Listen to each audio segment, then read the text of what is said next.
Abusiani como ewo channel so aha AGH Politics Avenue podcast or secretary na meko headlines. Ene ejembre na yidibi eksomo ewo ha ni dem ne ho braksimu be shiro se yanko political highways nim JDM a onua enya asem koto akra. Ni nyina se list well ena watimi apana na do dan kwakufo ado ho ntoma enya asem koto no akire kwan a omu efa so ede Ghana yesika eye omu ankasa japade a na omu ede ye ni omu epe. Mesira wo se ye monran sim nim ne ye hwe ne yekọ ene de eba. Nekenesa, MPP ni now to my way, knowing the crimes you have committed, which crimes are numerous crimes. The Biamekasi should say Ekufodo cannot account for 10% of the monies he accrued between the time 2017 and 2025 January. He cannot account for that. All these monies, they have privatized public funds. No. You can mention anyone's name and I'll tell you their crime. Wow. Every one of them committed a crime. Every one of them. From the president to the last person, Obiara a criminal. Hey. Yes. The obedience is here. The money just off head. The PDS one PDS one and ano. And I anti my one my penny na beka che say my penny jo mama. No to opposition beka che say or buy ya or be PDS one me from a bar akoso because there was a voice recording a better public on discuss commission. Yeah, Bonte Kufodo your friend say Gadia Sauchidako and Ayensu Baba. Omudi yan japadia ho ano. To be a say is it not public? No we are that be your program. Na NDC 40 ase endorsing his personality. Yes. Now so much more African then dialogue. Omu nyina ko bi. It wo from no. Ya to say asun yenu ku ena sensan ne ebre. Sensan ne ebre. Sesi a yewura mu preko ebre ni nti keno foyata. Ye releasing on bill. Omo try ka bi manu si ba ko a. First mama na yanko. For my penny. Yes. Mesro. Nyame ya duma. Waba na. Waba won. Wow. Okay. According to you on Tiso. Okay. Yes, he should sit on his desk. Now on scanning mine for a while. Meaning say he has capable hands, but a binum etimi here omo de. Appointees no, a binum timi omo de. A binum dey say John Mahama sorry ya ena obeye mampani. A binum dey say position na dia ma omo no eye omo no e bona fide property. John Mahama, you have to set up. Oh, he is one person. He is almost without blemish. But you see, the ultra send him to the church. You say, Asami be over no nature. Delegation of powers. Okay. When you to me, will be a kotna ministry. Nipana Juma was one yeno. A son say, I appointed him on large and the son who had John Mahama fe. And as I said, we should be mad. He should conduct a reshuffle. A billion trillion or more there. It's long overdue. Sabi, ensure chat to moi a year. It's never say good. Sir, I want to make my Lucy. Okay. All is not well. Yeah, more not the immoral MPP need the boy chia na it say yet totokem. Because I had to say Cronford the catcher say walk Cronford. And I say will be our no say be one nyame. No friend we are seeing. What I say? And MPP there, they don't have any moral grounds to even ask John Mahama a question. It's Sabi, your Broma John Mahama Bay Mampenino. Yankasa, there was a review could now buy no, you admonition now buy no, say Koye, say Koye, and was here to not a yet papa. Na man Ghana ni no hotono. Okay. Sanya wo sha ase a wo na Ghana for ye hotoye no na o tete nkofo ni gum is the climax. Okay. And yes, sir, we are still laying down there at anti-climax. Very well. Now the Kenoforiata Asem Naso. Kenoforiata there. Odiboyeni, your friend is saying, Zacchaeus Tujini, Ubiel in the bonnet. Zacchaeus who says, yes, so did you throw my way, yes, you can. First, Bonia, Franklin Templeton. It is a by way, ya buyer. Or pese o magana fo who say me focus that e was saying by now crown investigation ya ready ya see Franklin Templeton bond or koye no sika say na ye share as o my because we made arguments that made a lot of sense when John Mahama was in opposition. Okay. Yes, Obia criticized Franklin Templeton bond or koje, and because Naminia the cousin Eyaman Penintino, he was still emboldened even when he was committing crimes. Then one for the bank anye. Then one for Gadia Sortidako law firm anye. I will my way. Then I could feel something media true. Any Busiano or Safo Mafu. Any a young co. Then no man find your man for. Mukwati will be to say Professor Amio Kunfi. Musu we disika. Abea sky train with this carabua. Yeah. Ne akokra. Or kobe say 80 something. Ne acheno. Na emnanti omudi sikane de omuda so nam ho. Eti mo ye den mo ye yi mu ana mo ye den.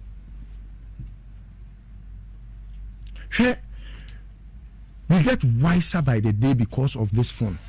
Full way many people in FDB and no blame. Akobane say the former finance minister. Can you forget and the bonnie no? Yes, you enumerate ne se se ya me no ti he ya. E buru otwi hu. Because sika bia oni na wia. No mako chedi. Sika bia to the extent say PDS ya no, onu na hear the final or you put to the final nail in the coffin. He did that. And he certainly general a giant human being. No, started say only OSP no more Kimanswa. I don't get it. I can't get it. I don't mean what expression I should give. Because it's appearance say we would rather want to fight amongst ourselves than to fight the opponent, the enemy of the state. It doesn't make sense. It does not make sense. Now what Attorney General did the other two also I file issue to say OSP need right so but you see these people we must get them cautioned. They are not lost unto themselves.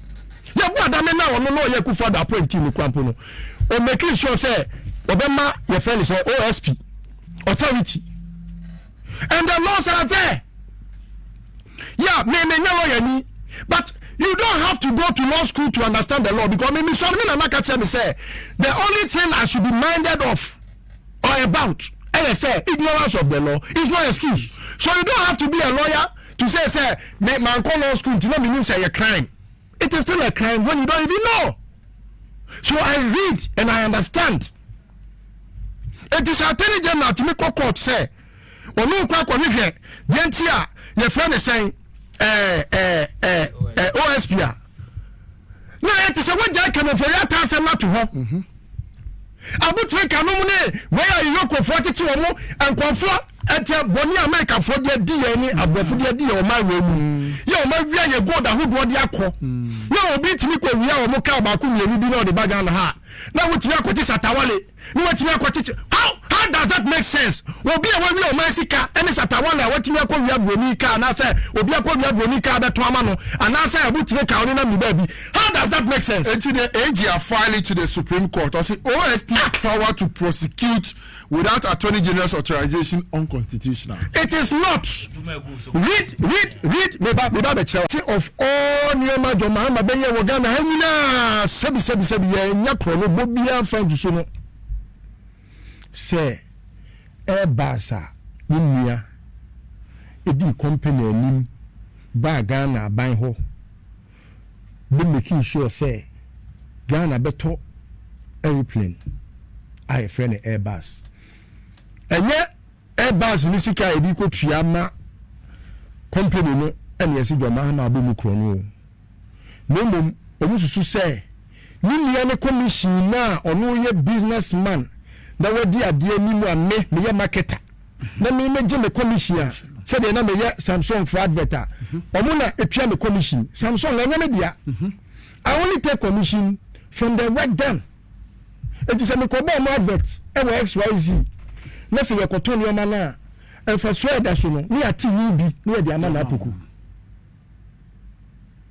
enya me dia yes say sika no e ye $5 million yesusu say John Mahama ni nua no akoche sika na di nti no ye hwehwe ni nsemu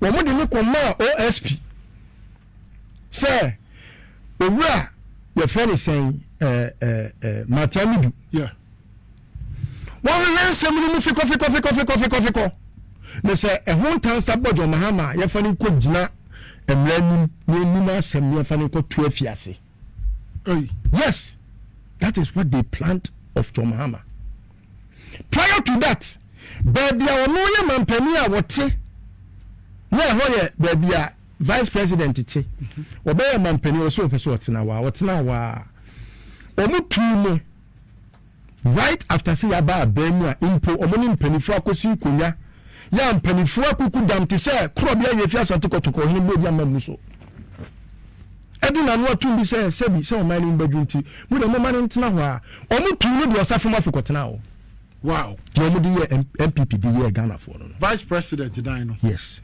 osafo mafo they say Ejinja ma John Mahama because he is entitled to a building production o man no be ba ma no enti yemfa sa dapade ne ma no aya ye de adanase ene som command be before o ma no enti John Mahama na say aye di bu oyan wo hwe ya no wo chin hum no wo kana asem wo kana kosem say all ko han dan John Mahama that is how John Mahama was sincere and candid to his soul as a servant leader or kono sebi na o wi a o maisika na kasi we wi o maisika say we say ko mansions and try the table no so we see what to hotels we Dubai ni na o mu kan o mu buy evidence of which no wu ba ko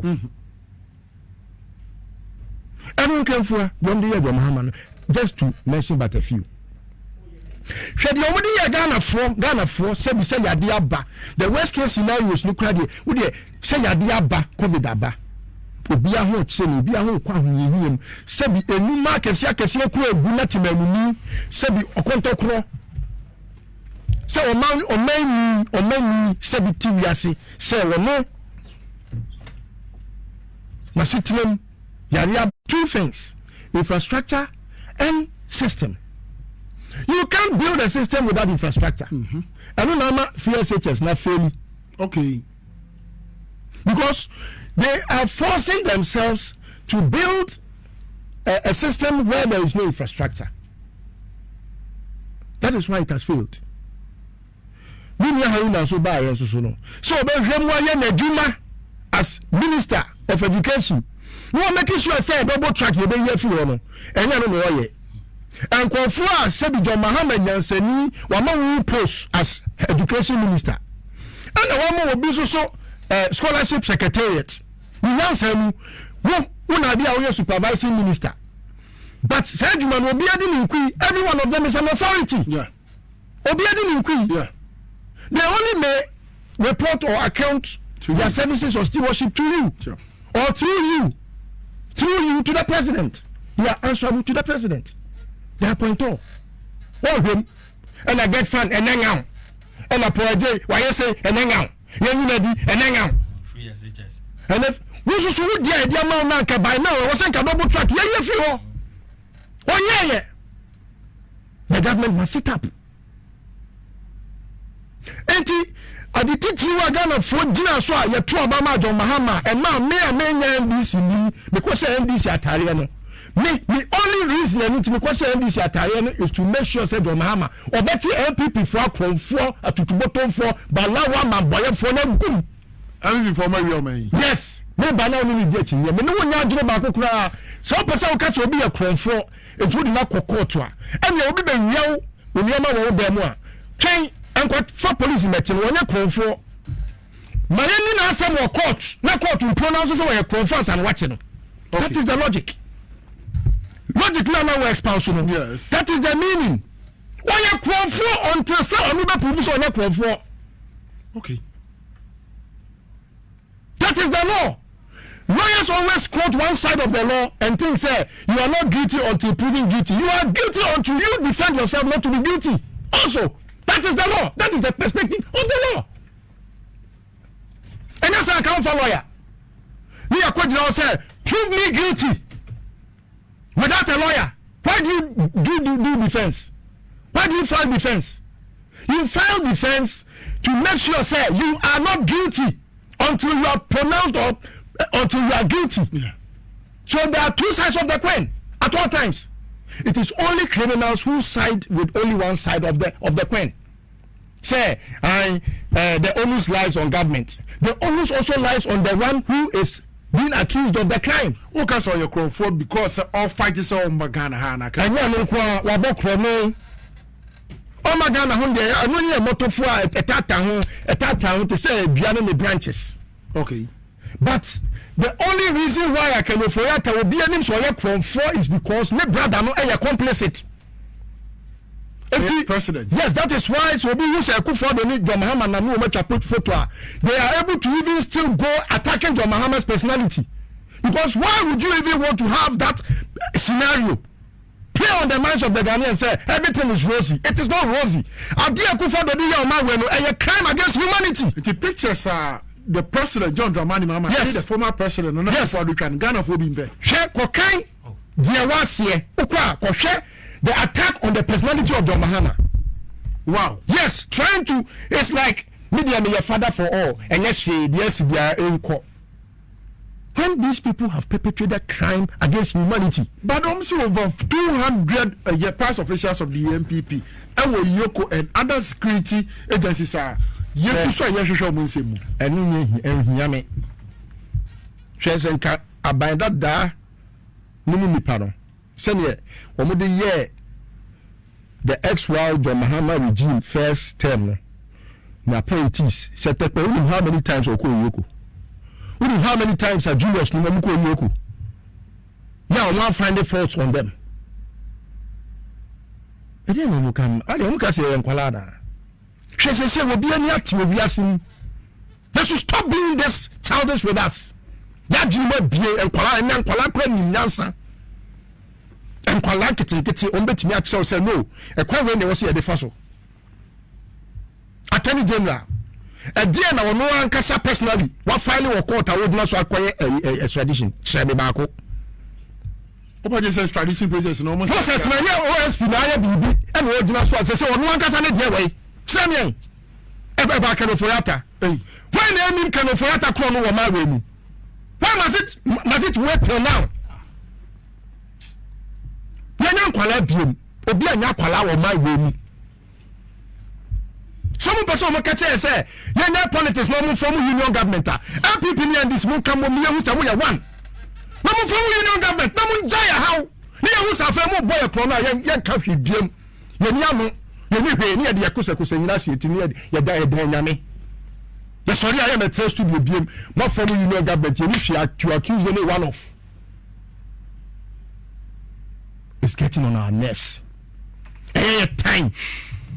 This is not what they preached before they won power. This is not what they preached.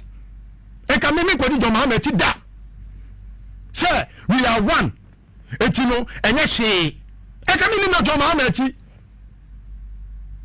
I nearly lost my life, my precious life. Said me birthday. Oh wow. It's my birthday. Good. I would have lost my life and then sorry I'm not paying. Only you may be seeing it. Adumaku Nameche Wanumbi or see the tears here in Pony. Yes. They come in, come in, mother yeding. My daughter, I'm a muadi. That is Adumaku Nameche. Enya memo nti se mo be se me ma se di be kofom enya no nti ne to abama mo yenim se mo be ya dada.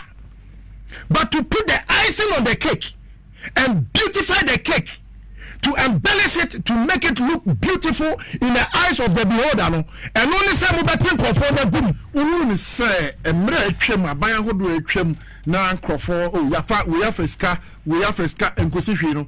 This time under John Dramani Mama second term with the research no still na han nkrofo we ya bobom din attorney general apom hontoma e dia ba bekire NSA ska say no mafa National Football Faster Company ska say no mafa ken nane ofuriata contract ne deals ahodo a akokodu no ho a ska ni nim no abanyi betimi akwawie by 2028 as nkrofo nyina no ye hu se bia ya accountable to this very government ana hwe any day bia be hu MPP ni se wo sere no osrew o twechew woni denti a wo twechew we en samahuro itimi ko so channel so mam ena wase so jemre e wo ha da sene so ba de ndia dumbi edum ye ne onua ye besan aso